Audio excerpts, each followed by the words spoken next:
স্বাগতম আপনাদেরকে জাহির ভয়েসের পক্ষ থেকে।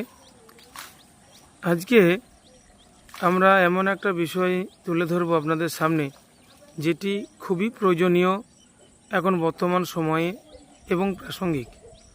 আমরা প্রত্যেকেই যারা ভারতে বাস করি তারা ভারতবাসী।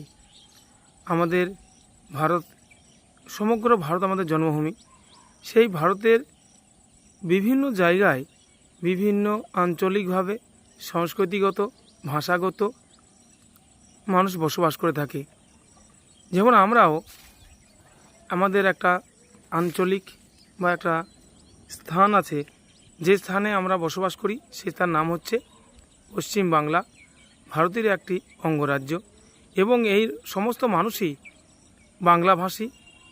আমরা বাংলা ভাষায় কথা বলি এবং এছাড়াও বাংলা ভাষা ছাড়াও কিছু জাতি আছে, উপজাতি আছে এবং অন্যান্য সম্প্রদায় আছে, তারা অন্য ভাষায় কথা বলে।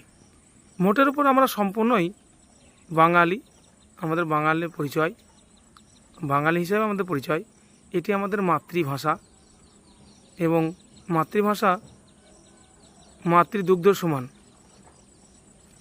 যেমন এই ভাষার কখনোই কোনো কিছু দিয়ে ঋণ পরিশোধ করা যায় না, তেমন এই ভাষাকে মৃত্যুর আগে পর্যন্ত কখনোই ত্যাগ করা যায় না।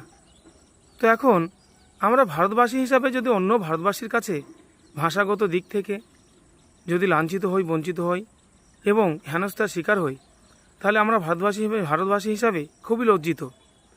আজকে পশ্চিমবাংলার বাংলা ভাষায় যে সমস্ত শ্রমিক, পরিযায়ী শ্রমিক এবং বিভিন্ন পেশার মানুষ অন্য রাজ্যে থাকেন, কর্ম করেন, তারা অনেকটাই লাঞ্ছিত হন ভাষার কারণে। যদিও ভারতবর্ষের ইতিহাসে কখনো এটা ছিল না, সাম্প্রতিক কয়েক মাস ধরে এটা অত্যধিক হারে বেড়েছে। আমাদের কি ভারতবাসী হিসাবে স্বীকার করা হয় না? আমরা কি ভারতবাসী নই? অবশ্যই আমরা ভারতবাসী।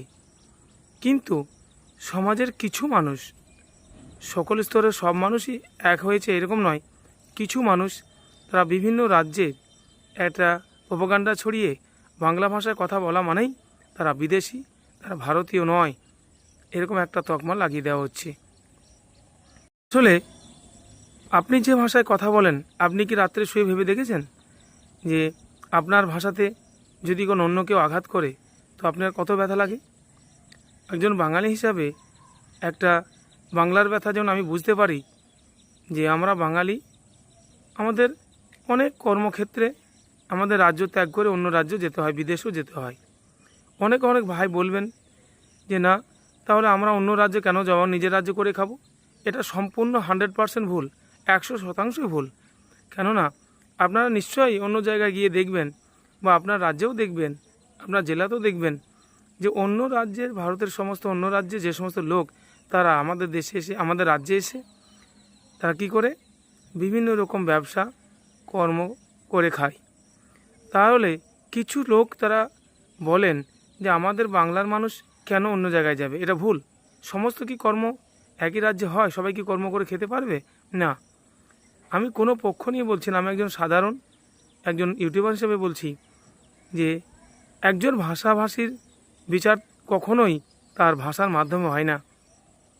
তার পরিচয়, সে ভারতবাসী কিনা, সে অন্য দেশি কিনা, তার আগেই তাকে তার প্রমাণ সব কিছু থাকা সত্ত্বেও যখন তাকে অপমানিত করা হয়, তখন একটা বাংলা জাতি, একটা বাঙালির পক্ষে সমগ্র বাঙালি তার মনের গভীরভাবে দাগ কাটে এবং সকলেই ঐক্যবদ্ধ হয় এবং অন্যায়ের প্রতিবাদ করে।